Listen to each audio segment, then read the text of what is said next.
আওয়ামী লীগ নিষিদ্ধ সহ ৩ দফা দাবিতে দ্বিতীয় দিনের মতো শাহবাগ অবরোধ করে রেখেছে ছাত্র জনতা। বিকেল ৩টায় সেখানে সমাবেশ হবে। বিস্তারিত জানতে সরাসরি যুক্ত হচ্ছি সহকর্মী ওয়ালিউল সাকিবের সঙ্গে।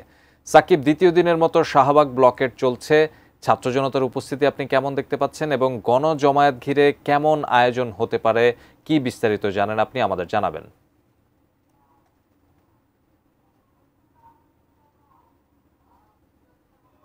চলছে এবং আমরা দেখতে পাচ্ছি যে ঠিক গতকালের মতো আজকেও স্লোগানে কিন্তু এই শাহবাগকে মাতিয়ে রাখা হয়েছে। বিভিন্ন ধরনের স্লোগান কিন্তু এখানকার আন্দোলনকারীরা দিচ্ছেন।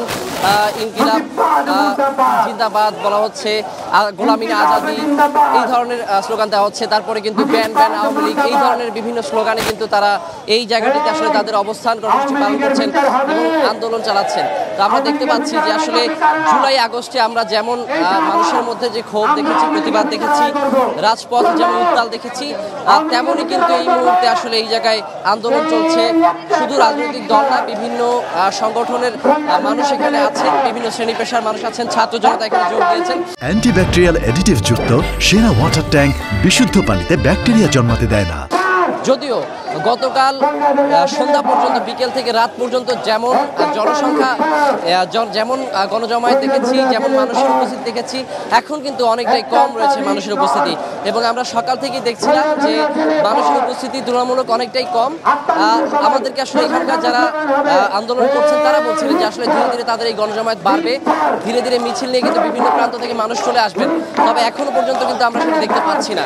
আর যেমনটি বলা হয়েছিল গতকালকে, যে ঘোষণাটি দেওয়া হয়েছিল যে আজকে দুপুর ৩টায় গণজমায়েত করা হবে, যে সর্বস্তরের সব ধরনের মানুষ এখানে বিশাল আকারে গণজমায়েত করবেন, তো সেটির কোনো লক্ষণ এখনো পর্যন্ত আমরা দেখতে পাচ্ছি না।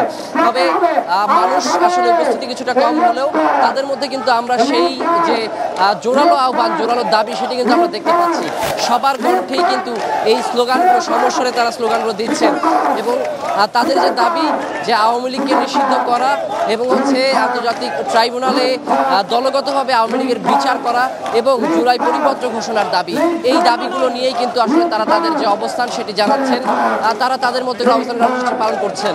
আমি কিছুক্ষণ আগে কয়েকজনের সঙ্গে এখানে কথা বলছিলাম, তো তারা আমাদেরকে জানিয়েছেন যে আসলে এই দীর্ঘ 9 মাসে তারা বলছেন যে তারা দীর্ঘ সময় ধরে নানান সময় কিন্তু তারা আওয়ামী লীগের দাবি তুলেছেন। তো তারা বলছেন যে আসলে যারা সংশ্লিষ্ট উপদেষ্টা পরিষদে রয়েছেন, যারা সংশ্লিষ্ট কর্তৃপক্ষ রয়েছেন, বলছেন যে তাদের ব্যর্থতা এবং তাদের আসলে গড়িমসির কারণে বারবার কিন্তু এই নিষিদ্ধের যে দাবিটি সেটি বাস্তবায়িত হয়নি, পিছিয়ে গেছে। তারা বলছেন যে এখন আসলে আর এটাকে সুযোগ দেওয়ার কোনো সুযোগ নেই। তারা বলছেন যে আসলে এখন যে কোনো মূল্যে আওয়ামী লীগকে নিষিদ্ধ করতেই হবে। তারা বলছেন যে হয় আওয়ামী লীগ নিষিদ্ধ হবে, না হয় তারা কিন্তু যতদিন পর্যন্ত নিষিদ্ধ না হয় তারা রাজপথে অবস্থান নেবেন। এবং তারা বলছেন যে এখান থেকে আওয়ামী লীগ নিষিদ্ধের দাবি নিয়েই কিন্তু তারা রাজপথ ছাড়বেন এবং যার যার বাড়িতে ফিরে যাবেন।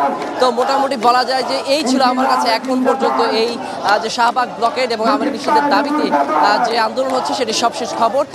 যেমনটি বলছিলাম যে আসলে 3টা বাজে কিন্তু এখানে বিশাল একটি গণজমায়েত হওয়ার কথা রয়েছে।